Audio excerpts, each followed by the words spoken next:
이 아침에 주신 하나님 말씀 신약성경 누가복음 5장 1절부터의 말씀입니다. 누가복음 5장 1절부터의 말씀입니다.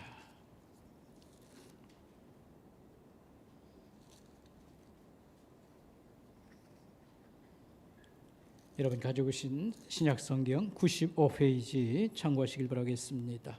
누가복음 5장 1절부터의 말씀입니다.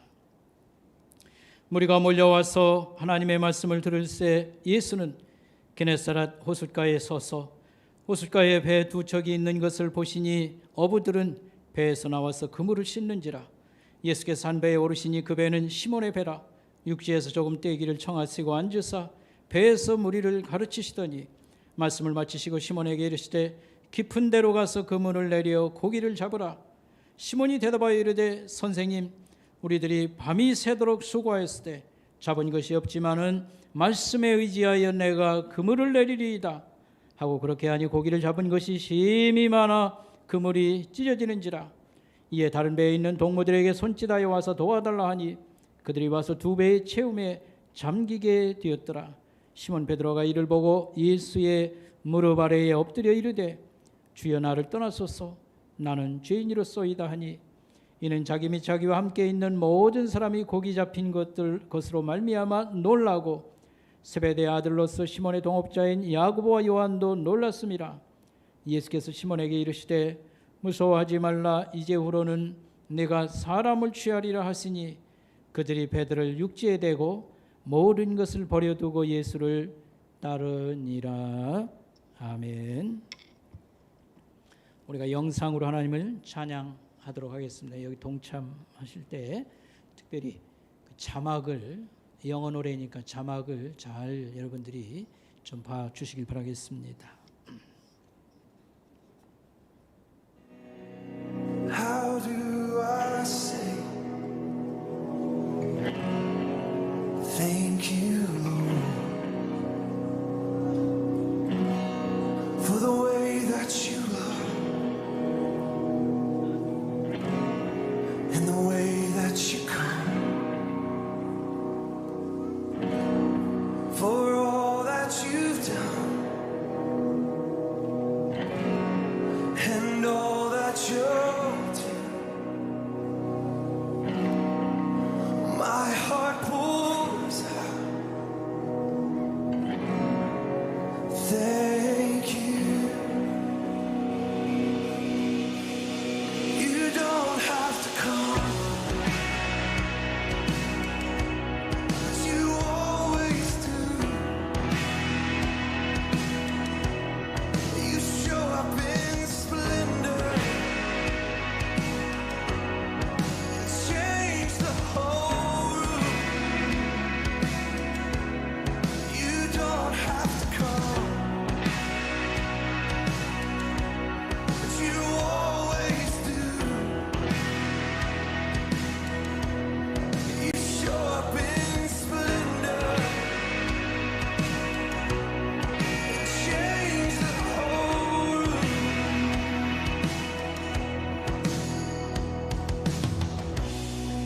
How do I say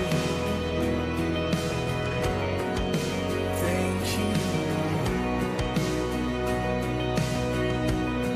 for the life that you gave and the cross that you made, for the love you poured out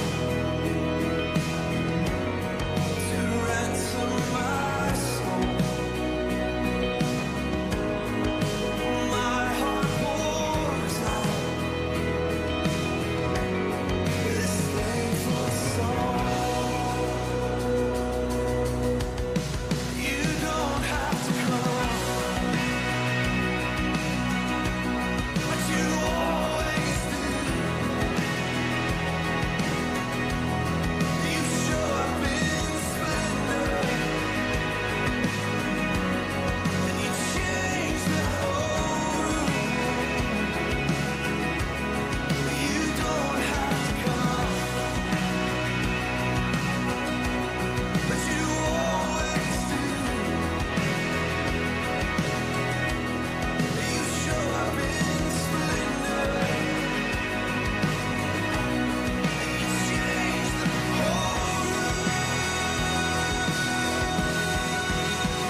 아멘.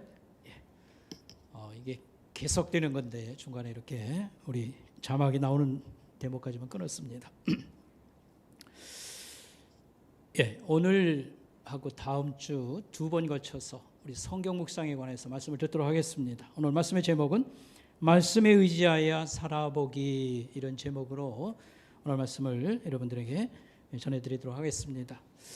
우리가 성경을 읽고 이렇게 깊은 생각을 하는 거, 성경 묵상이라고 하는데 우리가 이걸 계속 강조를 했습니다. 그래서 올해도 우리가 영적 생활을 잘하고 삶이 좀 순조롭게 잘 되어지고 어려움을 극복하려면 하나님의 안내와 도움 없이는 안 됩니다. 여기에 성경 말씀이 귀한 우리의 가는 길을 비추고 안내하게 될 것입니다.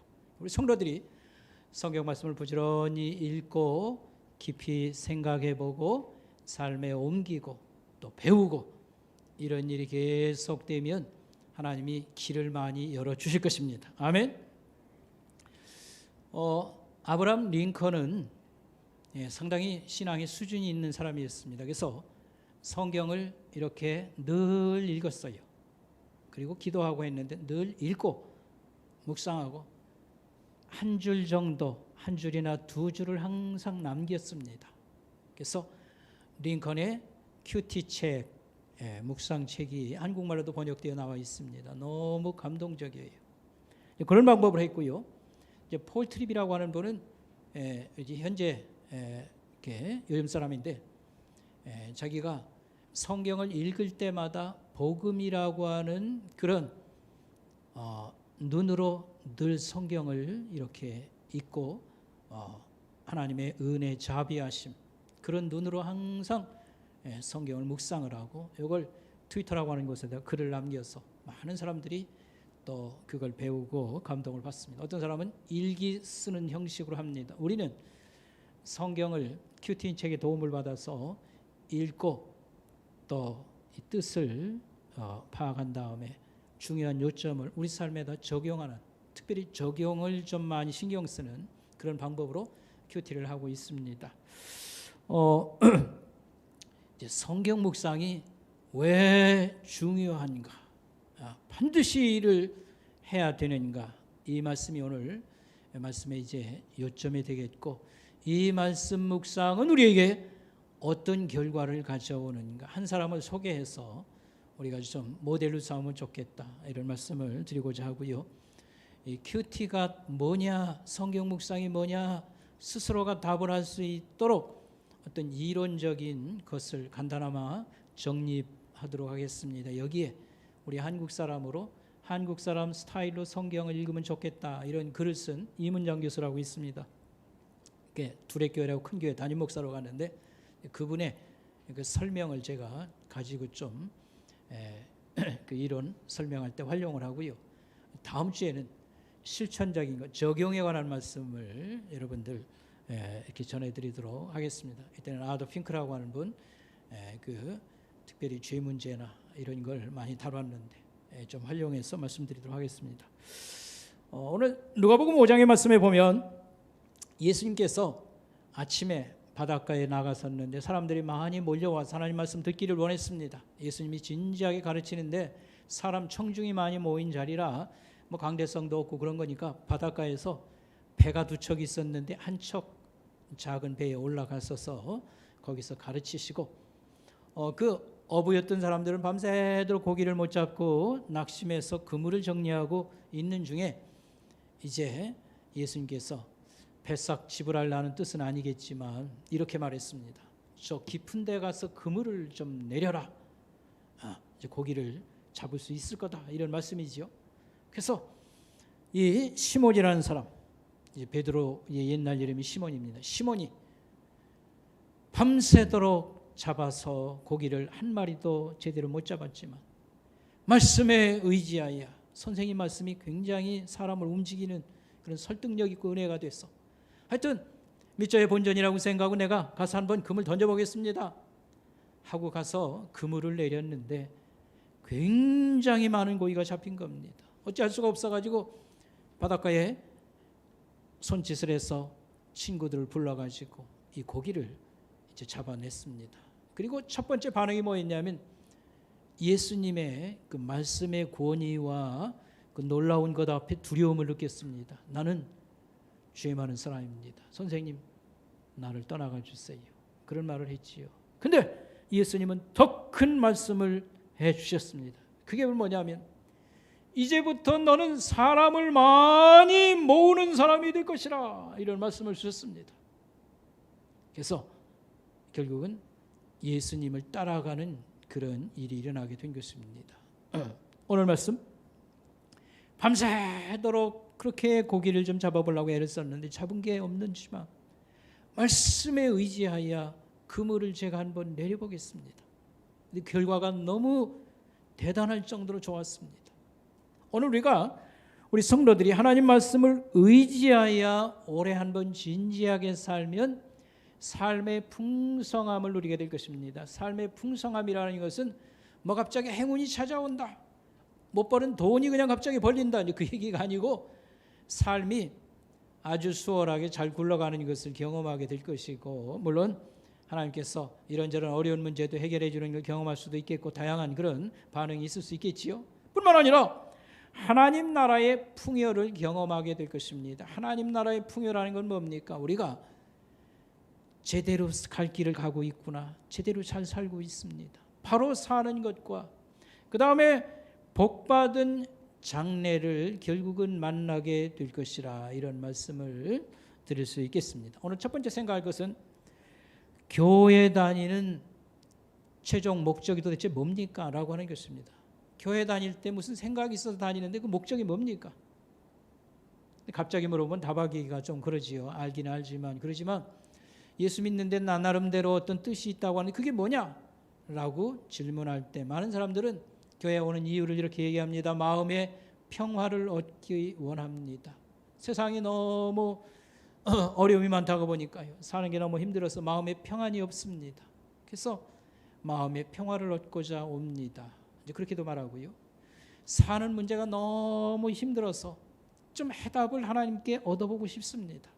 이 건강 문제, 인간관계의 복잡함, 가정 하나를 이렇게 이끌고 잘 살아보고자 하는데 뭐 이렇게 손발이들 마음이들 같이 이렇게 조화가 잘 안 되는 이런 문제라든지, 또는 생계의 문제라든지 별별 어려움이 있는데 하나님 좀 해답을 얻고 싶습니다. 이제 그렇게 오는데 뭐 하나 우리가 가볍게 생각할 것은 없습니다. 그러나 성경 말씀을 잘 들여다보면 예수님이 사람들을 불러서 제자로 삼았을 때에도 어떤 훈련을 시켰어요.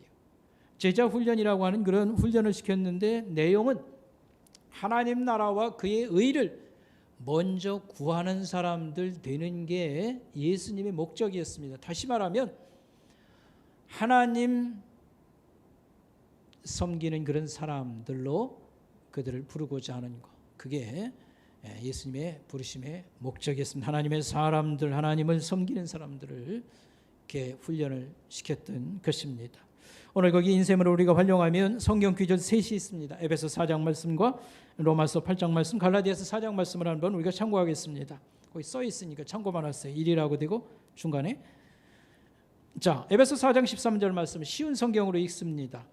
이렇게 할 때에 우리 모두는 하나님의 아들을 믿고 아는 일에 하나가 되어서, 그러니까 하나님의 아들을 믿고 아는 일에 모두가 참여해서 그리스도를 닮는 온전한 사람으로 성숙한 그리스도인이 될 것입니다. 그러니까 우리가 하나님의 아들을 믿고 알아가고 이 일에 모두가 참여하면 예수님을 닮는 사람, 성숙한 그리스도인이 될 것입니다. 이 얘기입니다. 여기서 우리가 하나님이 우리를 불러서 예수 믿게 하셨는데 목적이 있다는 거지요. 예수님을 닮은 사람 되는 거, 이런 말입니다. 그 다음에 로마서 8장 29절 말씀이요. 하나님이 미리 아신 자들을 또한 미리 정하고 불렀다, 그 얘기인데 거기 보면 또한 그 아들의 형상을 본받게 하기 위하여 미리 정하시고 불렀다, 이 얘기입니다. 아들의 형상, 하나님의 아들 예수 그리스도의 형상이라는 것은 인격이나 성품을 말합니다. 달리 얘기하면 예수님을 닮는 사람으로 우리를 만드시고자 정하시고 부르셨도다 이렇게 말하고 있습니다. 갈라디아서 4장 19절 말씀이요. 나의 자녀들아 너희 속에 그리스도의 형상을 이루기까지 다시 너희를 위하여 해산하는 수고를 하노라. 바울 사도가 갈라디아 교회 사람들을 향해서 하는 말입니다. 너희 속에 그리스도의 형상, 예수님의 형상이라는 것은 아까도 얘기했지요. 인격과 성품을 말합니다. 예수님을 닮은 사람들 되게 하려고 내가 애 키우는 애엄마의 그 수고 같은 수고를 다시 하길 원한다. 이런 말씀이었습니다. 그래서 에베소나 로마서나 갈라디아의 이 성경 말씀들은 예수 믿는 목적을 우리에게 말해주고 있습니다.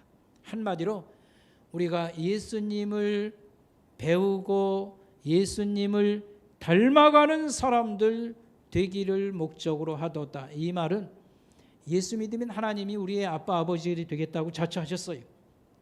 그 하나님의 영적 자녀로 진짜 만들어가는 것이 이게 하나님이 부르신 목적이다 이것입니다. 여러분 이것을 마음속에 기억을 꼭 하시기 바랍니다. 나는 왜 예수를 믿는 것인가? 결국 뭐 보자고 예수 믿는 것인가? 하나님은 우리를 왜 부르셨는가? 예수님을 배우고 닮아가는 사람들, 진짜 하나님의 영적 자녀로 만드시고 하나님이 데려갑니다. 이게 예수 믿는 목적이라 이런 말씀입니다. 여러분 피곤한 때 물 한 모금, 잠깐 앉았다 갈 자리, 하룻밤 잘 우리의 잠자리나 하루의 양식이나 한 달을 살아갈 수 있는 돈이라든지 다 필요한 거 절박한 거예요. 그러나 여기서 우리 인생이 그걸로 이렇게 끝난다면 참 우리 사는 글쎄 목적과 이유가 있을까? 바로 하나님이 말씀하는 이 말씀을 우리가 잘 기억하면 좋겠습니다. 여기서요 예수님을 배우고 닮는다 하는데 중요한 핵심은 뭐냐면 변화가 우리 속에 일어나야 된다는 것입니다. 변화가 핵심입니다. 지금 그저 이 모습대로 그냥 살아가는 거 가지고 안 된다는 겁니다. 내가 습관적으로 살아온 모든 것들 여기서 벗어나야 됩니다. 로마서에서는 죽여버려라 이런 굉장한 표현을 쓰고 있습니다. 내 속에 있는 온갖 더러운 것들을 버리고 예수님을 닮아 예수님처럼 되는 길을 우리가 찾아야 됩니다. 이런 말씀입니다. 여기 성경을 읽고 배우고 묵상하는 게 중요한 길이 됩니다. 이런 말씀이 되겠습니다. 두 번째로 우리 생각해 볼 것은요. 성경을 배우고 깨닫고 하는 데는 우리가 네 가지 영역이 있는데 여기에 답을 얻기 위한 것입니다. 그 첫째가 뭐냐면 우리는 하나님에 대해서 잘 알 필요가 있습니다. 하나님에 대한 지식이 우리에게 필요합니다. 하나님, 성삼위 하나님, 성부, 성자, 성령, 삼위 하나님, 성품과 이분은 하나님은 어떤 분이시냐? 그 다음에 그의 능력은 어떤 능력을 가지시고 계신가? 그는 어떤 계획을 가지시고 어떤 사랑을 가지고 우리를 대하시고 찾아오시는가? 여기에 대해서 알 필요가 있습니다. 우리가 알면 알수록 하나님과의 관계가 좋아질 수도 있고 또 문제가 많다고 하면 이것을 점검하고 고쳐서 하는 이런 것이 우리에게 반응으로 나타날 수 있겠습니다. 그래서 하나님의 적어도 사랑과 그분의 깊은 마음, 뜻을 아는 것은 우리에게 결정적으로 우리에겐 중요하다 이렇게 말씀을 드리겠습니다. 그 다음에 우리 신앙생활하면서 알아야 될 중요한 부분이 있는데 나 자신인 것입니다.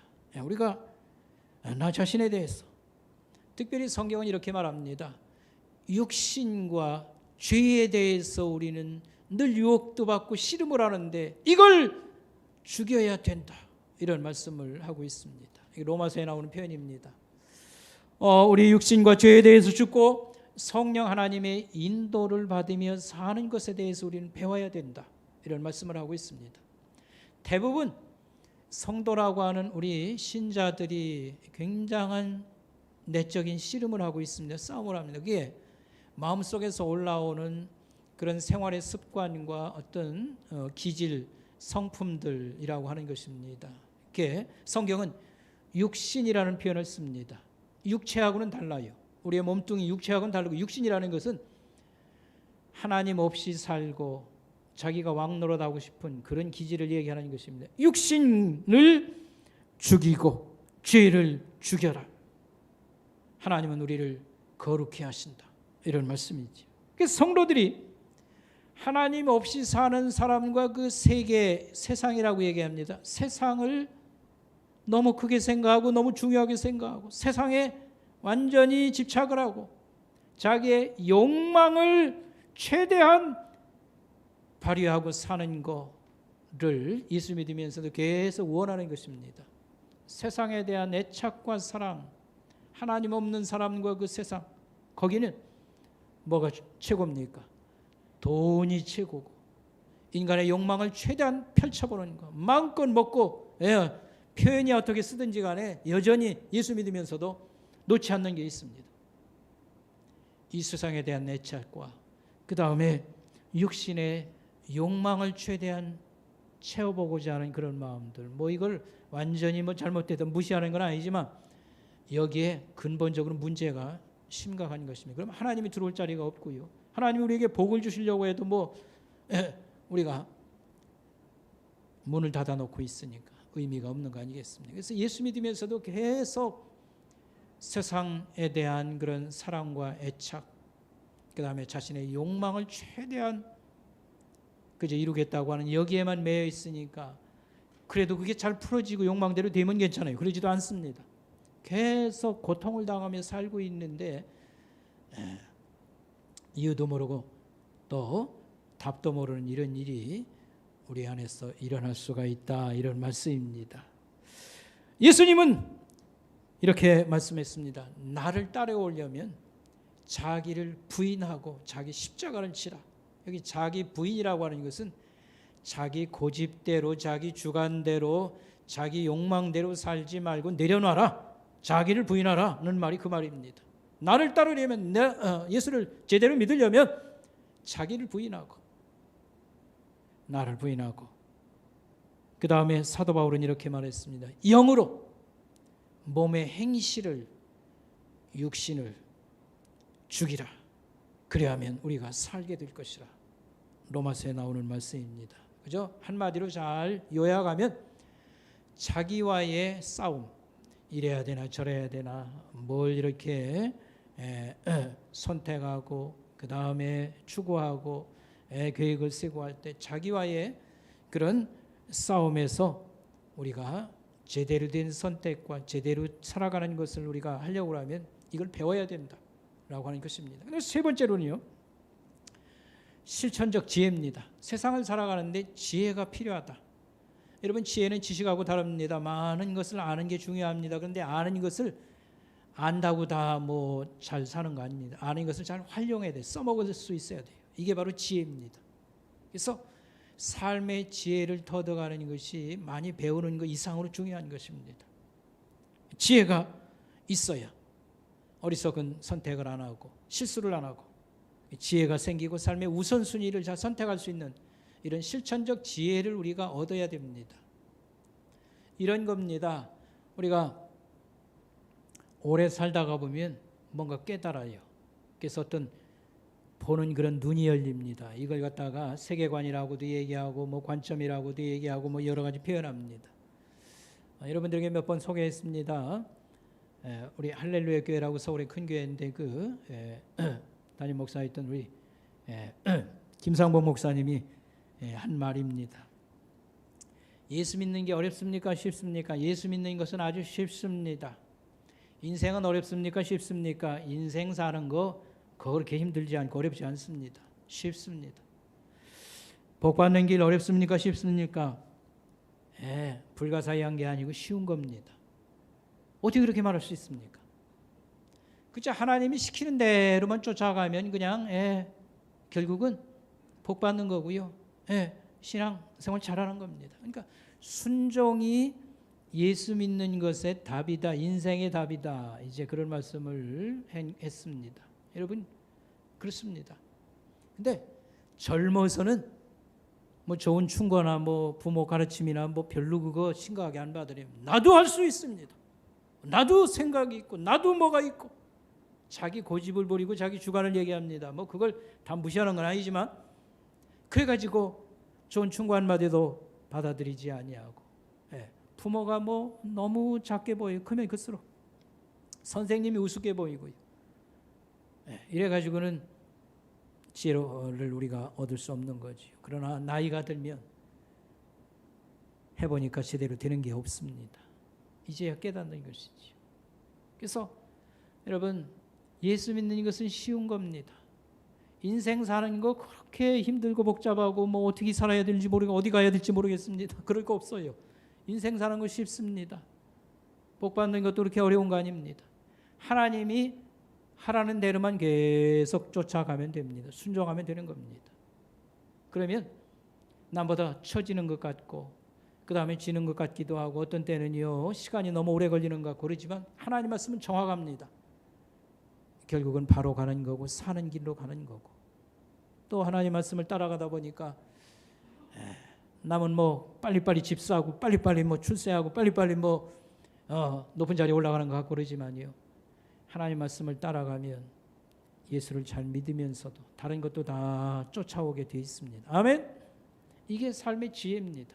실천적 지혜를 우리가 성경 말씀에서 배워야 됩니다. 그 다음에 또 한 가지는 영적 은사와 능력을 이렇게 배운다고 했는데 우리가 많은 유혹을 받고 어려움을 받고 그럽니다. 그래서 이 배후에 악령의 역사도 있는 것이고 그 다음에 하나님은 우리에게 항상 능력을 주신다. 힘을 제공해 주신다. 이런 말씀을 하십니다. 그래서 우리가 이런 걸 구하고 또 이렇게 예수 그리스도를 전파하고 하는데 이런 어떤 노하우가 우리가 필요한 것이지요. 우리가 금요일 날마다 심야기도 할 때마다 우리가 한 사람씩 신앙 간증을 듣는데 우리 성도들이 나와하는 게 아니고 우리 이제 방송국에서 나와하는 새롭게 하소서나 이런 프로그램 중에 선별을 해서 우리가 말씀을 듣습니다. 굉장히 우리 성도들에게 도움이 돼요. 우리 성도들이 좀 제발 여기서부터 기도를 좀 나와서 배우면 좋겠습니다. 어제 그제 지난 금요일 날은요 축구 선수 이영표 선수가 나와서 자기 예수 믿은 과정 뭐 얘기는 안 했고요 기도 응답 받은 걸 얘기했습니다. 그 중에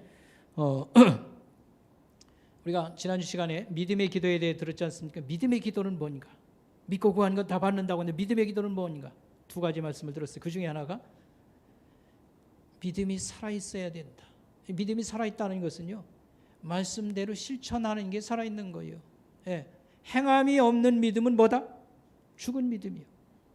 여러분 하나님께서 예수님 굉장히 성경에서 기도를 강조해요. 하나님을 찾으라, 하나님을 찾으라, 하나님을 구하라, 하나님을 찾으라. 뭐 하나님 안 찾아도 뭐 나 다 자살할 수 있습니다. 이게 이제 기도 않는 거예요. 하나님을 찾는 거 기도.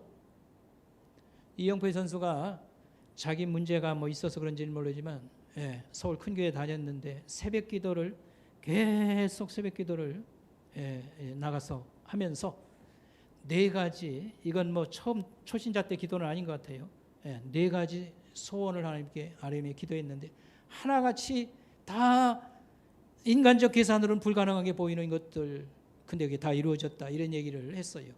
그 중에 뭐냐면 네 가지가 월드컵 경기에 나가서 16강 하게 해주세요. 우리나라가. 근데 우리나라는 월드컵에 가서 한 골도 넣은 경력이 없어요. 다들 잘하는 팀들이 나와가지고 16강 간다고 하는 것은 꿈에도 꿀 수 없는 얘기고요. 그 얘기하면 뭐 설명 안 해도 우리 대한민국이 들썩들썩하죠. 어떻게 우리 한국이 16강에 들어갔는가? 근데 그 월드컵을 앞두고요. 그 새벽기도 계속 하는 겁니다. 하나님 16강 들어가게 해주세요. 근데 16강 들어갔어요? 안 들어갔어요? 어떻게 됐는지도 모르지요. 우리가 어떻게 이탈리아를 이기고 누구를 이기고 전설 같은 얘기죠. 그런 응답 받고요. 또 기도 제목이 뭐냐면 하나님 나 외국에 좀 나가서 뛰게 해주세요. 근데 자기는 여러분 잘 알지 않습니까? 아는 사람은 체격이 왜소해요. 그 서양 선수들은 등치가 크고요. 굉장히 힘이 좋고 왜소해서 외국에 나가서 저기 할 가능성이 별로 없어요. 그런데도 그 기도를 하나님께서 이루어 주신 것과 그 다음에 하나님의 영광을 이 월드컵 축구 경기 때에 영광 돌리는 그런 기회가 되게 해주세요. 여러분, 축구 선수가 뭐 영광 돌리는 게 뭐가 있습니까? 골을 넣어가지고 할 때 무릎 꿇고 기도를 한다든지 그런 거 아니겠습니까? 근데 자기는 이 공격수가 아니고 수비수요. 골을 넣을 수 있는 기회라는 게 정말 하늘의 별따기예요. 그런데 골 넣은 자기는 넣지 않았으면 어시스트해서 정말로 결정적인 그런 승리를 도운 그래서 너무 감격스러워 가지고요. 무릎 꿇고 기도하고 하던 그런 장면들. 누가 시켜서 한 게 아니고요. 기도할 수밖에 없는 끌어올르는 그런 거. 자기 기도를 하나님께서 다 응답해 주셨습니다. 근데 예수 잘 믿었나? 뭐 그러다 보면 그런 일도 하나 있겠지 뭐. 여러분 하나님을 너무 알지 못하는 겁니다. 너무 무시하는 겁니다. 여러분, 예수를 믿을 때에 우리가 하나님을 알아야 되는 것이고요. 하나님은 우리에게 권능을, 우리에게 능력을 주시마 약속한 것도 있고 기도해야 될 것입니다. 자, 오늘 이제 세 번째, 성경 묵상이란 무엇인가? 뭐 안 설명해도 여러분 대충은 알고 있어요. 읽고 이렇게 한다는 거. 근데 이론적으로 우리가 이렇게 가지고 있어야 됩니다. 성경 묵상은 뭐지? 스스로도 우리 자녀들에게도 말할 수 있고 주변 사람들 성경 묵상 교회 다닐 때 맨날 그거 들었는데 이게 뭐 하는 거지? 어떻게 하는 거지? 방법도 알아야 되고요. 이론도 우리 가지고 있습니다. 성경 묵상은 무엇인가 할 때에 가장 좋은 표현은 하나님 말씀을 우리 마음에 담는 것을 의미한다 하면 아주 잘 표현한 거예요. 하나님 말씀을 우리 마음에 담는 것이다 라고 설명하면 이제 성경 묵상을 잘 표현한 것입니다. 여러분, 다른 종교에도요 기도가 있고요 똑같아요. 굉장히 이 성경 읽는 걸, 자기 경전 읽는 걸 강조합니다. 강조해요. 그래서 묵상이라는 게 다른 데도 있어요. 다른 데서는 명상이라고 그래요. 명상. 얘기 들어봤지요? 명상, 묵상 같은 건데 그 명상의 그 핵심은 뭐냐 하면 이 상념을 잊어버리는 것, 잡념을 잊어버리는 거예요. 그래서 어떤 세계에, 조용한 세계에 들어간 것 마냥 모든 어수선한 걸 다 잊어버리는 게 최종 목표입니다. 근데 우리는 마음을 좀 가라앉힐 필요가 있습니다. 하도 마음이 흔들리는 바닷물처럼요. 이 환경의 그 복잡함도 있고 그래가지고 그러지만 마음을 가라앉힐 필요 있습니다만 마음에 하나님 말씀을 담는 거, 이게 바로 성경 묵상이라고 하는 것입니다. 마음에 담는다는 것은 많이 읽어서 지식을 축적한다, 뭐에 대해서 암송한다, 그걸 의미하는 게 아니고 말씀과 하나 되는 것. 다시 말하면 하나님 말씀이 우리 마음에 이해가 되고 삶에 이걸 활용하고 그래서 완전히 이 말씀을 가지고 사는 단계까지 가는 것을 말한다. 이렇게 말할 수 있겠습니다. 내 속에 내 생각이 아니라 내 생각은 덜어내고 하나님 생각을 담고 하나님께서 내 의식과 마음과 모든 그런 계획과 결정 속에 영향을 미치시고 지도해 주시고 그래서 살아가는 것. 이게 성경 묵상이라고 말할 수 있겠습니다. 묵상의 방법은 성경 묵상의 방법은 성경 읽기요. 성경 묵상할 땐 두 가지 여러분 표현을 기억하면 좋겠습니다. 성경 묵상, 하나님 말씀을 마음에 담는 거. 어떤 방법론이라고도 할 수 있고요. 또 다른 표현이라고 할 수 있는데 성경을 읽는 게 성경 묵상입니다. 성경을 읽되 좀 반복해서 많이 읽고 깊이 있게 생각하는 거. 이게 성경 묵상이다. 여러 번 조용한 가운데서 읽고 깊이 있게 생각하고 깨달은 것을 삶에 반영을 하는 것, 적용이라고 하지요. 적용을 하는 것. 이게 바로 성경 묵상이다라고 하는 것입니다. 그리고 적용이라고 할 때, 삶의 적용이라고 할 때는 이렇게 하나님 말씀을 거울처럼 가지고 있으면요, 부끄러운 거, 문제가 드러나요. 이런 걸 회개하는 거. 회개가 중요하고요. 그 다음에 순종하는 거. 그저 말씀을 적용하고 따라가고 실천하고 이 순종이 중요한 포인트고요. 그 다음에 성경엔 많은 약속의 말씀이 있어요. 그 말씀 가지고 기도하고 또 은사와 능력을 우리가 구하는 그런 기도로 발전하는 것. 이게 우리가 성경 묵상을 하는 것이다. 이렇게 실천하는 것이라고 말씀을 드리고요. 다음 시간에는 우리 큐티인에서 하는 방법을 제가 간단히 이렇게 설명을 이렇게 다시 한번 하고 적용을 좀 많이 이렇게 하도록 하겠습니다. 마지막으로 한 가지 말씀드리고자 하는 것이 뭐냐면 성경 묵상을 해서 아까 그랬잖아요. 예수님을 배우고 닮은 사람 되는 거, 여기에 합당한 어떤 인물 하나를 좀 소개한다고 하면 아브라함 링컨이라고 하는 미국 대통령을 하나 소개하고 싶습니다. 성경을 사랑했고 가장 많이 읽었고 달달달달 암송하다시피 그렇게 했고 이 말씀을 진짜 가지고 살았던 사람, 미국 사람들이 지금도 존경하는 아브라함 링컨을 간단히 여러분 소개하도록 하겠습니다. 링컨의 어머니는 9살 때 돌아가시지요. 저 미국의 산골 켄터키주의 그 통나무 집에서 태어나서 지질이 가난한 그런 가정에서 사는데 어머니가 또 일찍 돌아가셔요. 9살 때. 근데 그 어머니가 세상을 떠날 때 아주 좋은 말씀을 남겨주셨습니다. 유언도 여러분 생각했다고 좋은 말씀 좀 남겨주고 가세요. 뭐라고 했냐면 내 아들아 내가 너에게 엄청난 땅을 물려주는 것보다 이 한 권의 성경책을 물려주는 것을 진심으로 나는 기쁘게 여긴다. 너는 성경을 읽고 성경 말씀대로 살아가는 사람이 되었다오. 여러분 여기 감동이 있어요? 별로 감동이 없을 겁니다. 여러분 엄청난 땅을 물려주는 것과 이 책을 하나 물려주는 것, 나는 엄청난 땅을 물려주는 것보다 하나님 말씀 성경책을 물려주는 것을 기쁘게 생각한다. 네. 여러분 아멘 하는 사람은 좀 신앙이 있는 사람이에요. 그러나 여러분 솔직히 이런 마음이 별로 없어요. 성경을 잘 알지도 못하거니와 그 다음에 엄청난 돈이 있어야 교육도 받고 장가도 가고 사업할 미천이 있어야 될 거 아니냐.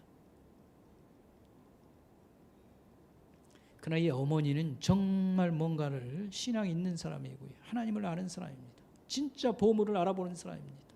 엄청난 땅을 물려주는 것보다 이 성경책을 물려주기를 진심으로 기쁘게 여긴다.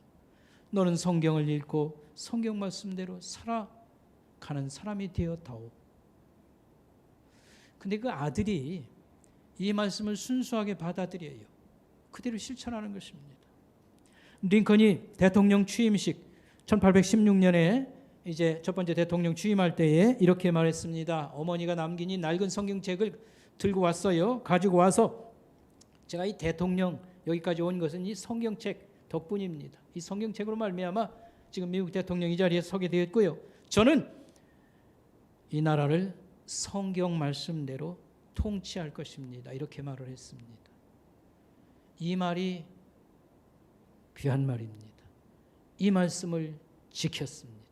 성경대로 이 나라를 통치할 것입니다. 이 말이 무슨 말인지는 알아들어야 됩니다. 근데 링컨은 그대로 실현했습니다. 정직하고 양심적이고 하나님 앞에서 고민해가면서 정말 중요한 결단을 내리면서 했다, 이제 그 얘기인데요. 링컨의 명언을 하나 소개하면 이 말씀입니다. 이런 명언을 남겼어요. 성경을 늘 펼치고 있으면 그대의 천국 가는 길도 늘 펼쳐 있을 것입니다. 성경을 늘 펼치고 있으면 천국 가는 길이 그대로 문이 열려 있고 펼쳐 있습니다. 성경책이 닫혀 있으면 천국 가는 길이 안 보일 겁니다. 헷갈릴 겁니다. 그 얘기지요. 이 명언입니다. 여러분 성경책 앞에도 써놔도 좋고요. 집에다 크게 써붙여도 좋습니다. 이런 명언이 어디 있습니까? 이 톨스토이라고 하는 여러분 러시아의 대문호가 이렇게 말을 했어요. 링컨에 대해서 남긴 말입니다.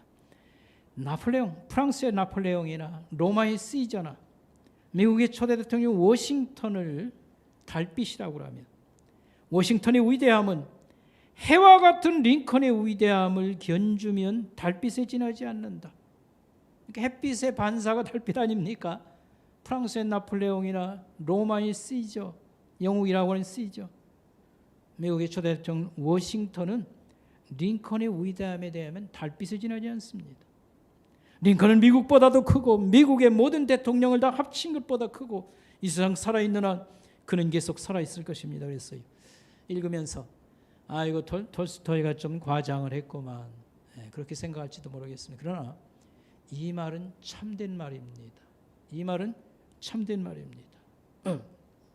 이게 좀 제가 설명을 할 때 여러분 잘 들어보시기 바랍니다. 지금도 미국 사람들이 링컨을 존경하는 이유가 있어요. 뭐 없이 그러는 게 아닙니다. 나라가 두 쪽으로 남북이 갈라질 것을 그걸 갈라지지 않도록 막은 사람이요. 여러분 우리 남북으로 갈라졌는데 이거 합친다는 게 얼마나 어려우냐면 지금도 우리 생각하잖아요. 우리나라 남북정 언제 될까? 이렇게 상황 봐가지고요 답이 안 보여요. 이 갈라지는 걸 막는다고 하는 거 이게 얼마나 큰 일이었는가를 아는 겁니다. 근데 그 당시에는 안 갈라질 수밖에 없을 목숨 걸고 갈라지려고 했어요. 왜냐하면 미국이 남북이 경제적인 이유나 여러 가지 이유에서 남북으로 갈라지길 원했어요. 그래서 남부에서 링컨이 남북 전쟁이 일으킨 거 아닙니다. 남부에서 독립을 하겠다고 갈라지겠다고 목숨을 걸고 이 전쟁을 시작한 겁니다.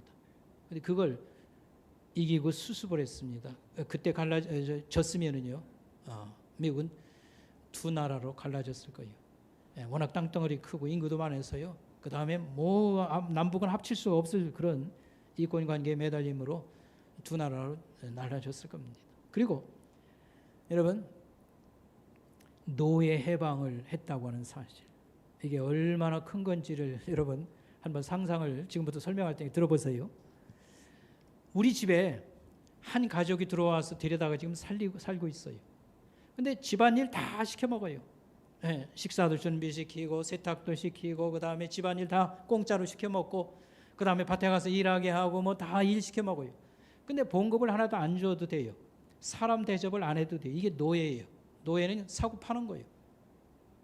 여러분 그걸 어떻게 풀어줍니까? 우리 같으면 풀어주겠어요? 풀어주겠어요? 지금 우리나라가 지금 정권을 싫어하는 이유가 집값 올라가가지고 우리 이 주거를 불안하게 만들었다는 겁니다. 이권의 사람들이 이렇게 예민한 거예요. 무슨 뭐 어쩌고 저쩌고 해도 있지 않습니까? 싫다는 거예요. 우리 집도 못 사게 이렇게 흔들어 놨다는 거지요. 우리 집에 한 가족이 들어와 가지고요 공짜로 노동력을 제공하는데 봉급 하나도 안 줘도 되고요 사람 대접 안 해도 돼요. 시키는 대로 무조건. 근데 그걸 풀어놔주겠어요? 미국의 남부는요 대농장들을 가지고 있는데 목화 농장이나 이런 겁니다. 그래서 다 수공업, 그 당시 산업이 발전되지 않았으니까요 손으로 해야 됩니다.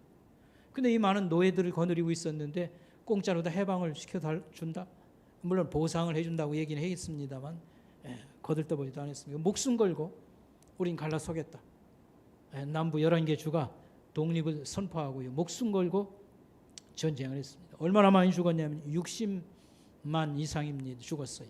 그것은 미국 군대가 1차 대전, 2차 대전, 베트남 전쟁에서 죽은 숫자보다 더 많은 게 남북 전쟁 때 죽은 거예요. 너무 처참했습니다. 그 정도로 목숨 걸고 싸웠던 게 남북 전쟁입니다. 근데 이걸 막아서, 물론 하나님이 도우셔서 그랬지, 이걸 막아서 나라가 갈라지지 않게 하고 그 다음에 노예를 해방시켰다고 하는 사실, 미국의 구세주라고 하는 말이 붙은 사람입니다. 그러니까 곰곰이 생각해 보면 이 톨스토이의 말이 과장이 아닙니다. 그래서 좀 링컨을, 우리 자식들이 좀 잘 되려면 링컨을 좀 띄어야 될 거 아니냐. 근데 여러분 자녀들에게 도서관에 가서 뭐 조사를 해보고 안무를 하고 그랬더니 링컨이라는 사람은 여러분 알지 못합니다. 왜냐하면 정치가로서 이 링컨만을 뭐 전기에도 써놓고 했을 뿐이지 링컨을 제대로 알려주는 책이 없더라고요. 어제 공교롭게도 뉴스를 잠깐 보려고 틀었더니만 KBS의 역사 스페셜에서 남북전쟁 얘기를 다루고요. 링컨 얘기가 나왔습니다. 그러나 다 정치가로서의 링컨만 얘기하고 뭐 레슬링 선수로서 뭐 어쩌고저쩌고 이런 소리나 있었지, 링컨의 사상이라는 건 생각이 쌓여서 체계를 이루는 겁니다. 그의 그 도덕성이나 그의 그 인간 자체에 대해서는 아무도 서술을 못하는 거예요.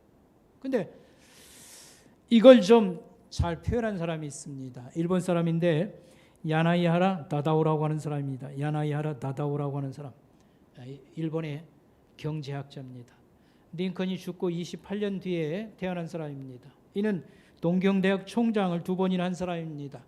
한국을 사랑해서 한국도 다녀간 사람입니다. 굉장한 크리스찬입니다. 이 야나이하라 다다오는 링컨과 몇 사람을 소개하고 다뤘습니다. 성경의 인물도 소개하고. 근데 그의 책에 보면 링컨 젊었을 때 별명이 뭐냐면 정직한 사람이요. 링컨은 너무 어려운 가정에 태어나가지고 안 해본 게 없습니다. 직업이 10가지도 됩니다. 근데 장사할 때나 정치가가 되었을 때나 이 사람은 속임수가 없고 의무를 끝까지 이행하는 믿을 만한 사람. 그의 별명이 정직한 사람이에요. 젊어서부터. 이게 보통 큰 대단한 자원이고 대단한 그 축복이냐. 여러분, 사람을 정직하게 만들 수 있는 거. 여러분, 정치하는 사람들은요, 말을 자주 바꿔요. 안 바꿨다는 건 다 거짓말입니다. 이 정치라고 하는 것은 이권이 너무 많이 걸렸어요. 이 권력이라는 것에서는 여러 이권이 너무 많이 걸려 있어요.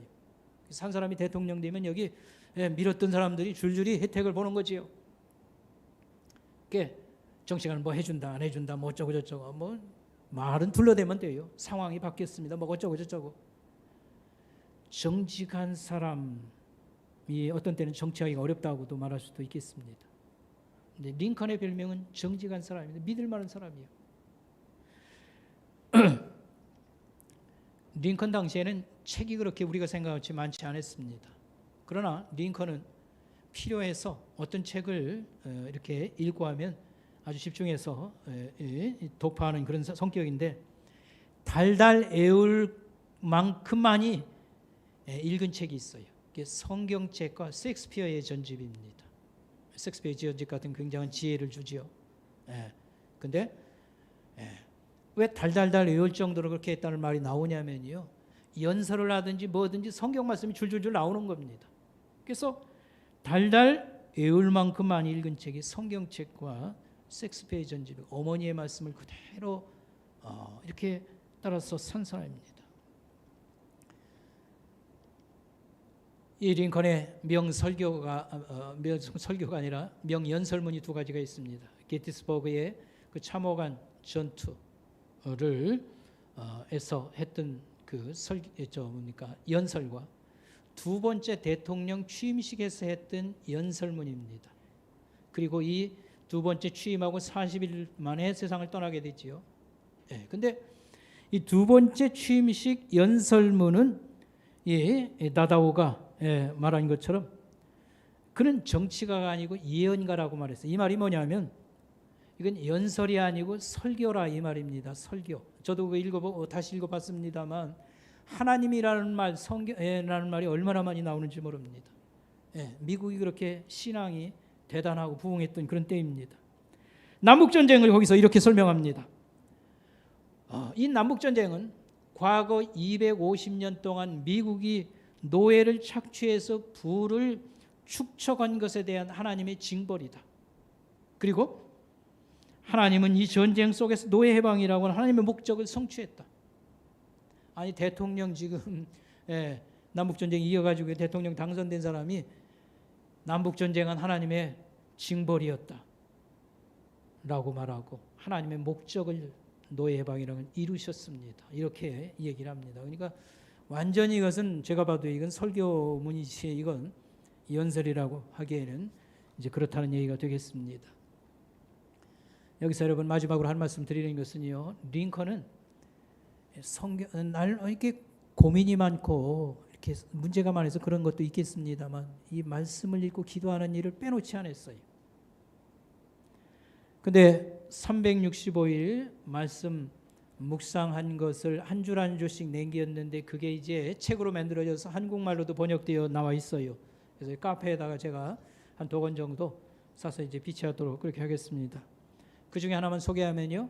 예레미야 17장 9절 말씀, 만물보다 거짓되고 심히 부패한 것이 사람의 마음이라, 이 말씀이거든요. 그걸 읽고서 이렇게 써놨어요. 주님, 저의 흔들리는 마음과 어리석음을 눈물을 흘리며 고백합니다. 이 마음을 언제 주님에게만 의지하며 주님의 은혜로 더 안정이 되겠습니까?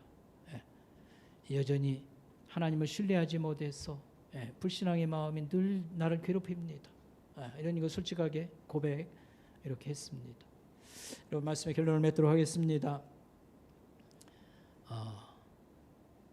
올해는 우리가 어려움을 좀 넘어서야 되겠습니다.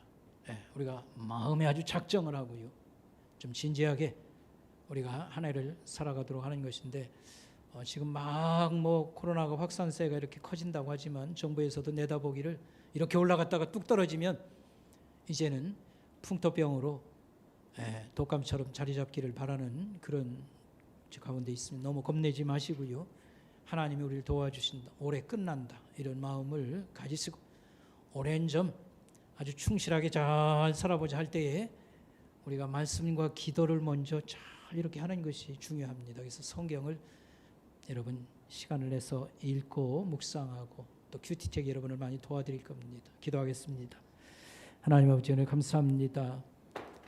아버지 하나님, 우리의 마음이 늘 흔들리는 갈대와 같습니다.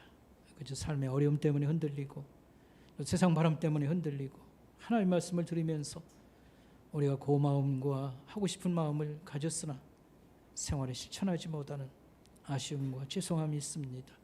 하나님, 올해는 저희들이 주의 말씀과 또 기도와 함께 저희들이 다 같이 어려움을 넘어서게 하옵시고 저희를 붙잡아 주시옵소서. 예수님의 이름으로 감사하며 기도드리옵나이다. 아멘.